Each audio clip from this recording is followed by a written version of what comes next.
Donc, nous allons discuter un peu du Henri Vallon, à la fois, sinon dirigeant, du moins militant et compagnon de route du Parti communiste.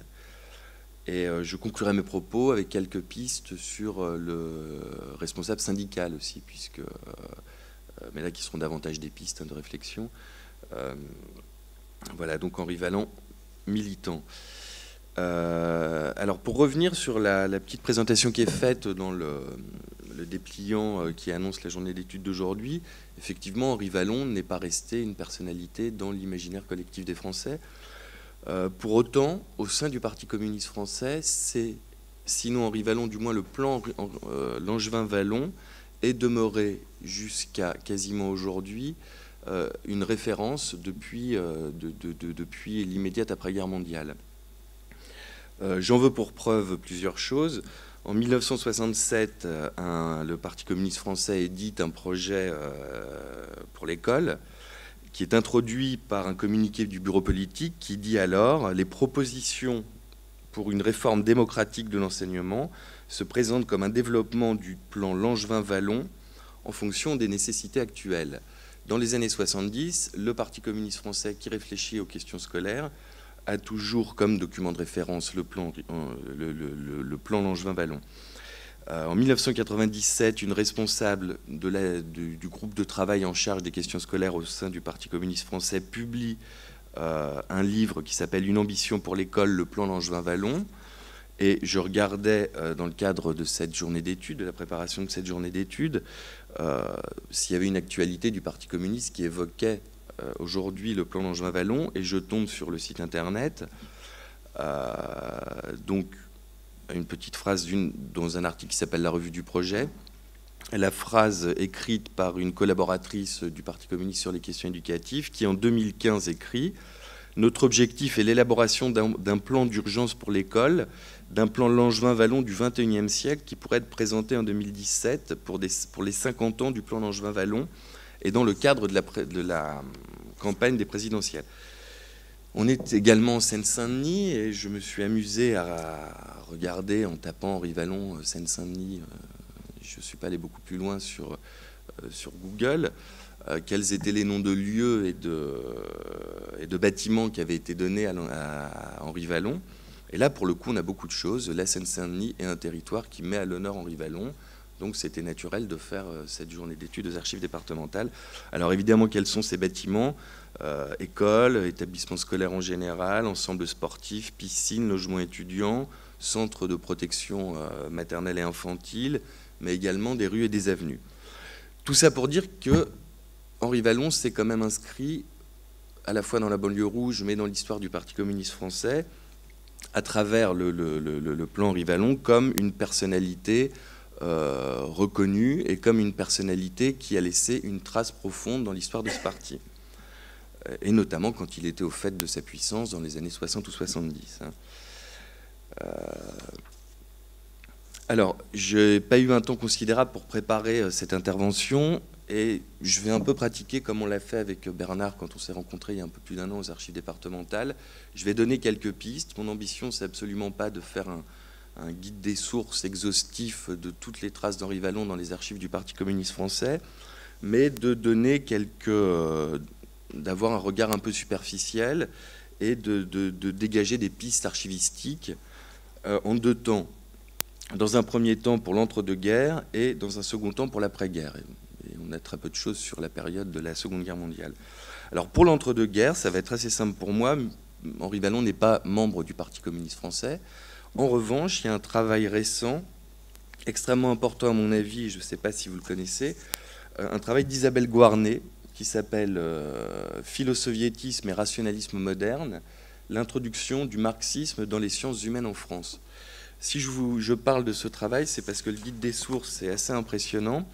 Et l'ambition d'Isabelle Guarnet dans le cadre de ce doctorat, c'est non pas de considérer les intellectuels communistes comme ceux qui ont la carte, qui sont adhérents au Parti communiste à cette époque-là, mais de les réfléchir comme un groupe à partir d'une adhésion et de l'adhésion au cercle de la Russie neuve, dont Henri Vallon, dans l'entre-deux-guerres, au sein duquel Henri Vallon joue un rôle prépondérant, puisqu'il dirige la commission scientifique. À l'époque, le Cercle de la Russie Neuve est constitué de différentes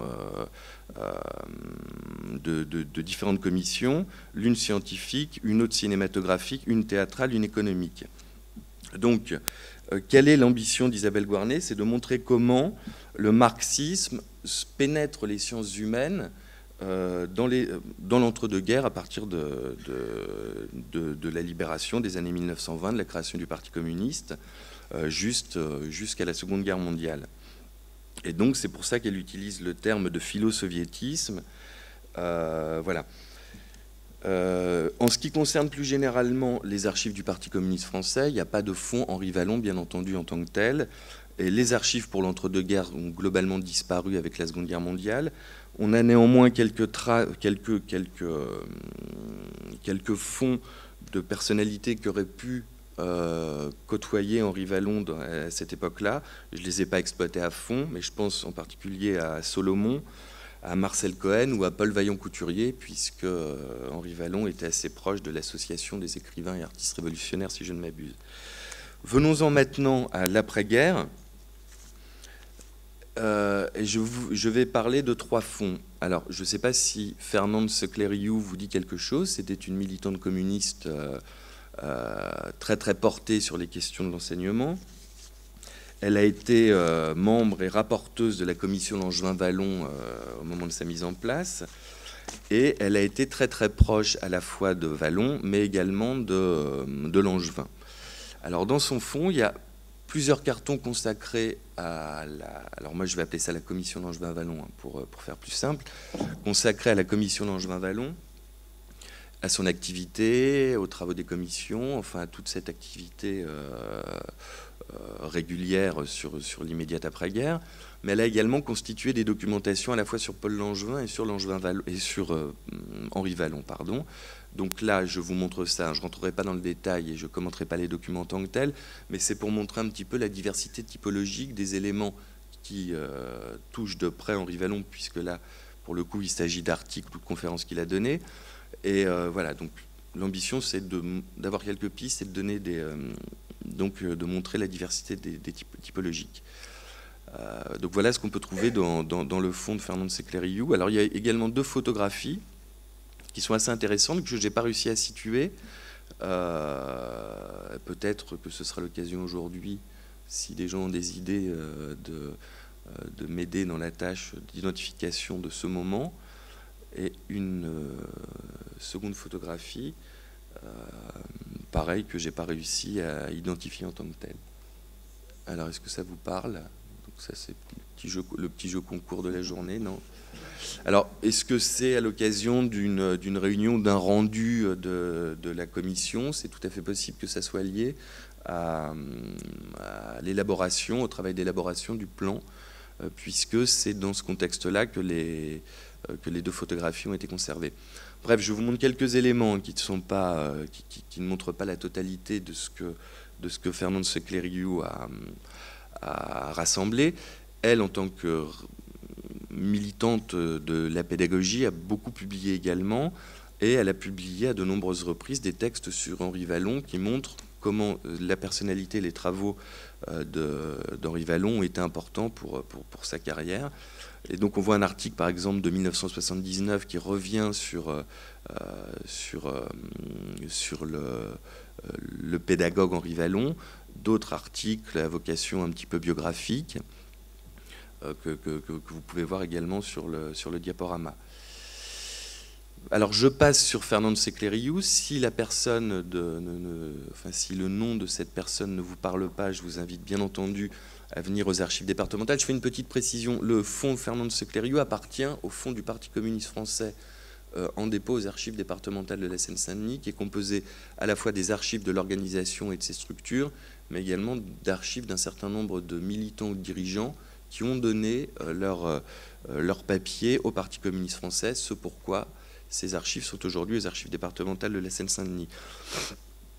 Donc, autre personnage important, en tout cas, autre petit fonds d'archives extrêmement important, même si quantitativement c'est assez peu de choses, c'est le fonds Marcel Cohen. Alors, Marcel Cohen est un linguiste, marxiste, communiste dès les années 30, Et c'est un de ces intellectuels donc proches et animateurs de la réflexion du Parti communiste français, et qui a conservé par devers lui beaucoup de choses autour d'un cercle, enfin d'une amicale qui se constitue à la Libération, voire avant la Libération, mais qui se met en place dès le mois de juillet 1944.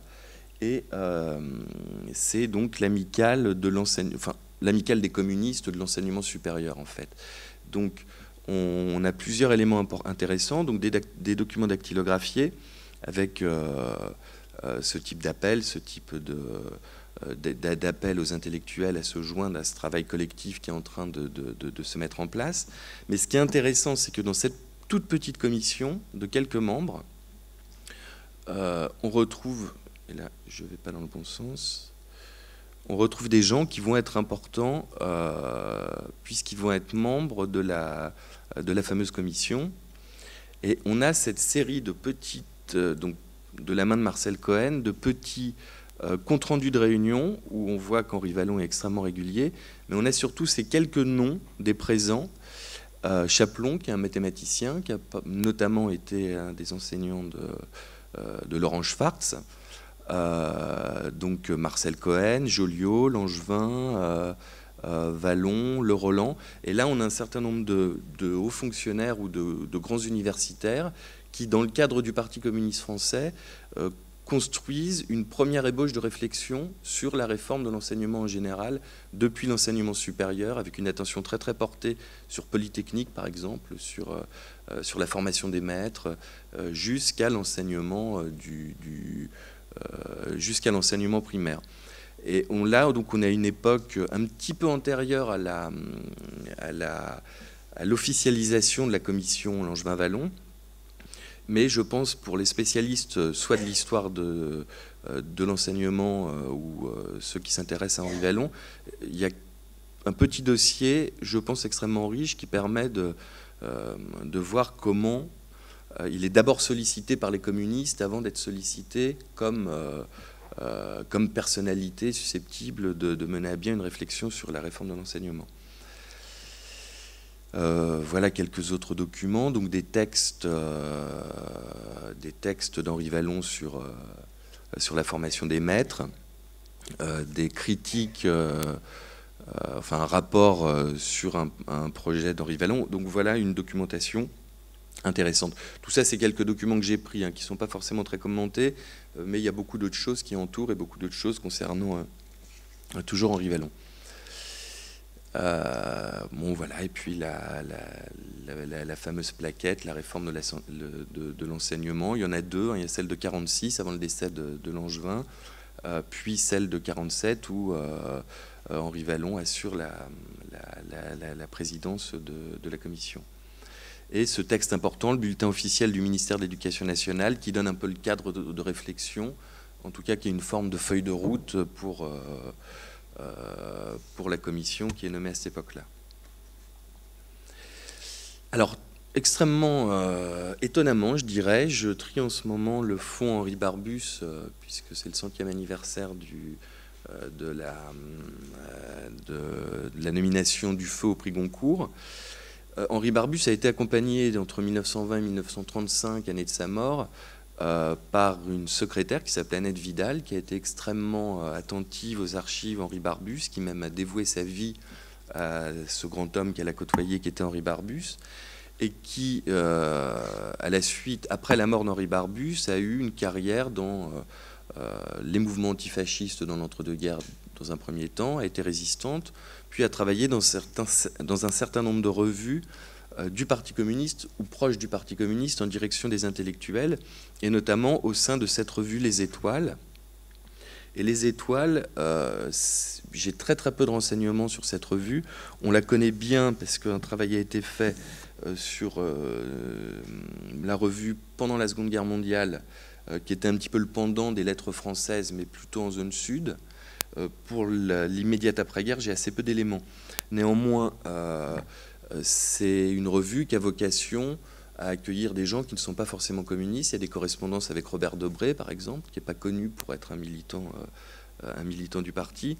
Bref, on est dans cette perspective 1944, le Parti communiste veut dépasser son propre parti pour diffuser dans la société en général et donc rassembler autour de lui des intellectuels qui ne sont pas forcément des militants de ce parti. Alors, dans les Étoiles, donc, publient un certain nombre de textes, et notamment des textes qui sont adressés à Annette Vidal.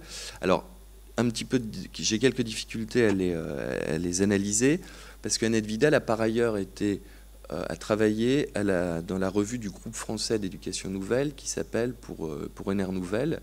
Donc il y a des textes qui manifestement datent des années 1950, d'autres de 1946, et je ne sais pas lesquels ont été publiés dans les Étoiles, lesquels ont été publiés dans la revue du groupe français d'éducation nouvelle. Néanmoins, là, il y a toute une série de manuscrits, de textes publiés ou non par les revues en question, mais on peut retrouver donc des textes manuscrits qui sont soit des hommages, soit des réflexions d'Henri Vallon au sein des archives Henri Barbus, Annette Vidal, aux archives départementales de la Seine-Saint-Denis. Des correspondances, donc là autour du groupe français d'éducation nouvelle, d'autres textes un petit peu plus, donc là ils sont datés, c'est 1951. Et autre chose assez intéressante qui touche à la fois à la santé